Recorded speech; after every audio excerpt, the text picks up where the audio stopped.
Hello दोस्तों, आज के इस वीडियो में दोस्तों हम पढ़ेंगे फिजिक्स के टॉप 30 क्वेश्चन को हम डिस्कस करेंगे। तो दोस्तों वीडियो को बिना स्किप किए अंत तक जरूर देखिएगा। चलिए दोस्तों शुरुआत करते हैं यहाँ पे पहले प्रश्न से। पहला प्रश्न है, किसी ध्वनि तरंग की आवृत्ति जिसको दोस्तों एन से व्यक्त करते हैं और आवर्तकाल टी के बीच क्या संबंध होता है। तो दोस्तों जो ध्वनि की आवृत्ति होती है और आवर्तकाल होता है उनके बीच क्या संबंध होता है। तो दोस्तों हम जानते हैं आवृत्ति बराबर होता है 1 बटा आवर्तकाल होता है, तो n बराबर 1/t, ये इनमें संबंध होता है। अगला प्रश्न देखते हैं दोस्तों। अगला प्रश्न है दोस्तों, दंत चिकित्सकों द्वारा मरीजों के दांतों के बड़ी प्रतिबिंब देखने के लिए किस प्रकार के दर्पण का उपयोग किया जाता है। तो दोस्तों जो दंत चिकित्सक होते हैं वो मरीजों के दांतों को बड़ा प्रतिबिंब देखने के लिए अवतल दर्पण का प्रयोग करते हैं। अगला प्रश्न देखते हैं। अगला प्रश्न है दोस्तों, वाहनों की हेडलाइट में प्रयुक्त दर्पण कौन सा होता है। तो दोस्तों वाहनों की हेडलाइट में प्रयुक्त दर्पण जो होता है वह अवतल दर्पण होता है। अगला प्रश्न देखते हैं दोस्तों। अगला प्रश्न है, ऐसी वस्तुएं जो खुद प्रकाश उत्पन्न नहीं करती हैं उसे क्या कहा जाता है। तो दोस्तों ऐसी वस्तुएं जो खुद प्रकाश उत्पन्न नहीं करती हैं उसे अप्रदीप्त वस्तुएं कहते हैं। जैसे दोस्तों मेज हो गया, कुर्सी हो गया, लकड़ी हो गया, ये सब स्वयं प्रकाश उत्पन्न नहीं करती हैं, इसे अप्रदीप्त वस्तुएं कहते हैं। अगला प्रश्न देखते हैं दोस्तों, वस्तुएं जो अपनी रोशनी स्वयं उत्पादित करती हैं को क्या कहा जाता है। तो दोस्तों उसको क्या कहते हैं, चमकदार वस्तुएं कहते हैं। इसकी व्याख्या पढ़ लेते हैं। वे वस्तुएं जो अपना प्रकाश स्वयं उत्सर्जित करती हैं उसे चमकदार वस्तु कहते हैं। जैसे सूर्य, वे वस्तुएं जो स्वयं सूर्य की तरह प्रकाश उत्सर्जित करती हैं उसे क्या कहते हैं, दीप्त पिंड कहते हैं। अगला प्रश्न देखते हैं दोस्तों, किसी ध्वनि तरंग की आवृत्ति, यहाँ पे दोस्तों n होना चाहिए, किसी ध्वनि तरंग की आवृत्ति n और आवर्तकाल t के बीच क्या संबंध होता है। तो दोस्तों हम जानते हैं कि ध्वनि की आवृत्ति बराबर होता है 1 बटा आवर्तकाल होता है। अगला प्रश्न देखते हैं, ध्वनि तरंगे डैश में यात्रा नहीं कर सकती हैं। तो दोस्तों ध्वनि तरंगे जो है किस माध्यम में यात्रा नहीं कर सकती हैं, निर्वात में जो है यात्रा नहीं कर सकती हैं। अगला प्रश्न देखेंगे, एक तरंग का वेग v, आवृत्ति f और तरंग दैर्घ्य लैम्डा में क्या संबंध होता है। तो दोस्तों हम जानते हैं v बराबर क्या होता है, n लैम्डा होता है। ये n दोस्तों यहाँ पे आवृत्ति है, इसको जो है f से भी व्यक्त किया जाता है, तो v बराबर क्या हो गया, f लैम्डा हो गया। जैसा कि दोस्तों ऑप्शन बी इसका सही उत्तर हो जाएगा। अगला प्रश्न देखते हैं दोस्तों, आवृत्ति और कलाविधि में क्या संबंध होता है। कलाविधि को दोस्तों आवर्तकाल कहते हैं। तो दोस्तों हम जानते हैं आवृत्ति जो n बराबर होता है 1 बटा आवर्तकाल के बराबर होता है। यदि दोस्तों दोनों को गुणा करते हैं n गुणते t बराबर कितना मिलेगा, 1 मिलेगा, तो t बराबर कितना मिलेगा, 1 बटा n मिलेगा। अब दोस्तों यहाँ पे आवृत्ति को म्यू से व्यक्त कर रहा है, तो यहाँ पे मिल जाएगा t बराबर 1 बटा क्या हो जाएगा, म्यू हो जाएगा। जैसा कि दोस्तों देखिएगा चौथा वाला ऑप्शन इसका सही हो जाएगा। अगला प्रश्न देखते हैं दोस्तों, बर्फ़ पानी पे तैरती है क्योंकि इसका घनत्व तो क्या होता है। दोस्तों बर्फ़ पानी पे तैरती है क्योंकि इसका घनत्व जो है पानी से कम होता है। इसकी व्याख्या पढ़ लेते हैं दोस्तों, बर्फ़ पानी पे तैरती है क्योंकि इसका घनत्व पानी के घनत्व से कम होता है। बर्फ़ का घनत्व पानी के घनत्व से 9% कम होता है। पानी का घनत्व 4 डिग्री सेल्सियस पर क्या होता है, अधिकतम होता है। अगला प्रश्न देखते हैं दोस्तों, निम्नलिखित कारणों में से किसके कारण बादल जो है आकाश में तैरते हैं। तो दोस्तों बादल आकाश में तैरते हैं किस कारण से, निम्न घनत्व के कारण जो है बादल जो है आकाश में तैरते हैं। इसकी व्याख्या पढ़ लेते हैं। बादलों के आकाश में तैरने का कारण उनका निम्न घनत्व होता है। कम घनत्व होने के कारण ही बादलों का भार वायु में कम रहता है और वे तैरते रहते हैं। अगला प्रश्न देखते हैं दोस्तों, दबाव को किससे मापा जाता है। तो दोस्तों दबाव को किससे मापा जाता है, बल एवं क्षेत्रफल से मापा जाता है। इसकी व्याख्या पढ़ लेते हैं दोस्तों, दबाव को बल एवं क्षेत्रफल में मापा जाता है। हम दोस्तों जानते हैं कि दाब बराबर क्या होता है, बल बटा क्षेत्रफल होता है, और दाब का मात्रक क्या होता है, पास्कल या न्यूटन प्रति मीटर स्क्वायर होता है। अगला प्रश्न देखते हैं दोस्तों, किसी लगाए गए बल के लिए यदि क्षेत्रफल कम है तो दाब कितना होगा। दोस्तों यदि क्षेत्रफल कम है तो दाब क्या होगा, अधिक लगेगा, और दोस्तों यदि क्षेत्रफल ज़्यादा होता है तो दबाव क्या होगा, कम लगेगा। इसकी व्याख्या पढ़ लेते हैं। किसी सतह के इकाई क्षेत्रफल पर लगने वाले अभिलंब बल को दाब कहते हैं। अतः क्षेत्रफल जितना अधिक होगा दाब उतना ही कम होगा, और क्षेत्रफल जितना कम होगा दाब उतना ही अधिक होगा। दाब इकाई न्यूटन प्रति वर्ग मीटर है, जिसे पास्कल भी कहा जाता है। अगला प्रश्न देखते हैं दोस्तों, धरती की सतह पर मापे जाने वाले एक वस्तु 60 न्यूटन वजन की होती है, चंद्रमा की सतह पर इसका वजन कितना होगा। तो दोस्तों हम जानते हैं कि चंद्रमा पर जो वजन होता है वो पृथ्वी के वजन का 1/6 गुना होता है।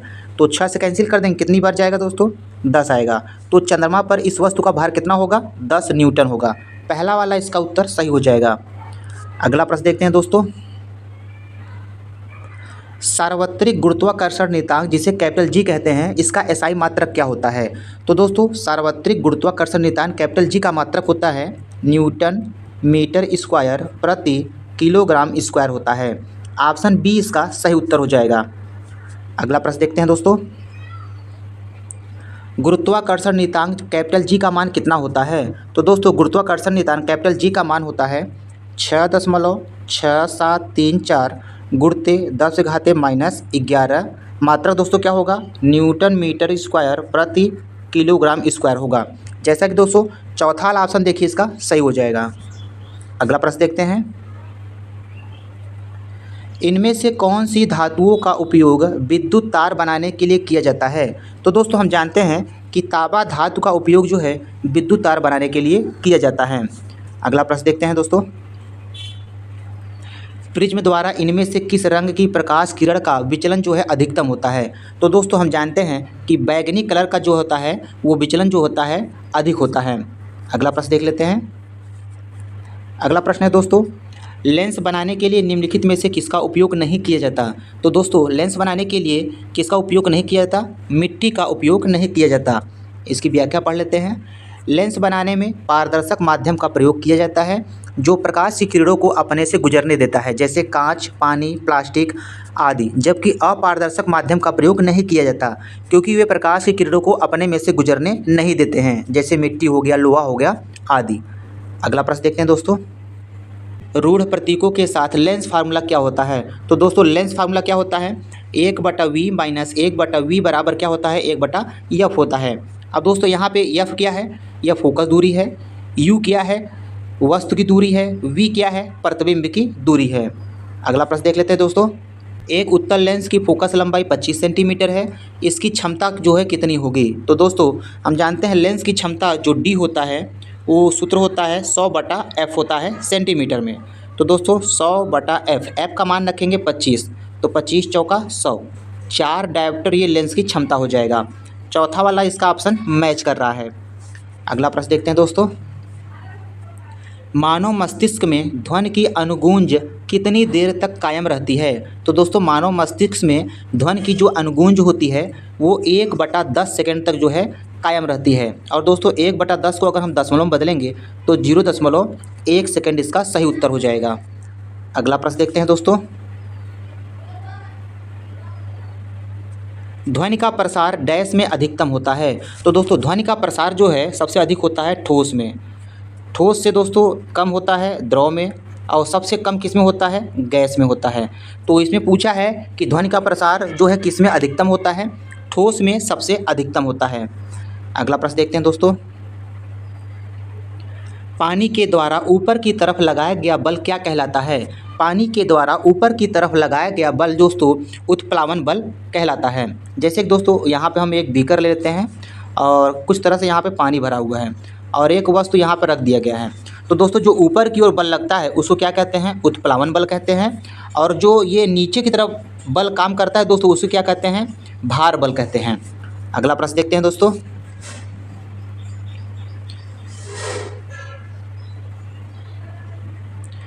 एक डूबे हुए पिंड पर पानी द्वारा लगाए जाने वाले उत्प्लावन बल का दूसरा नाम क्या है। तो दोस्तों उत्प्लावन बल का दूसरा नाम होता है उच्छेद, इसे उच्छेद भी कहते हैं। अगला प्रश्न देखते हैं। ग्रहों की गति के नियम की खोज किसने किया था। दोस्तों ग्रहों की गति के नियम की खोज जो है केपलर ने किया था। अगला प्रश्न देखते हैं। किसी निश्चित ऊंचाई पर उठे हुए पानी में डैश ऊर्जा होती है। तो दोस्तों कोई एक निश्चित ऊंचाई है, मान लेते हैं यहाँ पे पानी है, यहाँ तक पानी उठा हुआ है। आप पूछ रहा है दोस्तों इसमें कौन सी ऊर्जा होगी। तो दोस्तों इसमें क्या होगी, स्थितिज ऊर्जा होगी। अगला प्रश्न देख लेते हैं।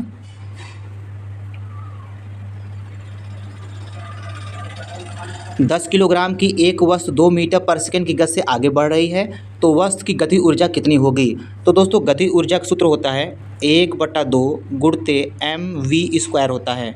तो 1/2 गुणते m का मान कितना है 10, v का मान दोस्तों कितना है 2 है और 2 का स्क्वायर कर देंगे 4 आ जाएगा। तो 2 1 का 2, 2 दूनी 4 हो जाएगा। 10 में 2 का गुणा कर देंगे 10 दूनी 20 जूल हो जाएगा। तो गति ऊर्जा कितनी होगी दोस्तों 20 जूल। चौथा वाला इसका उत्तर सही हो जाएगा। अगला प्रश्न देखते हैं दोस्तों, किसी वस्तु की गति ऊर्जा ज्ञात करने का सही सूत्र क्या होता है। तो दोस्तों गति ऊर्जा ज्ञात करने का सूत्र होता है 1/2 mv² होता है। और दोस्तों स्थिति ऊर्जा का सूत्र क्या होता है U = mgh होता है। अगला प्रश्न देख लेते हैं, निम्नलिखित में से किस में स्थिति ऊर्जा होती है। तो दोस्तों स्थिति ऊर्जा किस में होगी, जैसा कि देखते हैं पहला वाला ऑप्शन देखते हैं, बांध का पानी में दोस्तों स्थिति ऊर्जा होगा।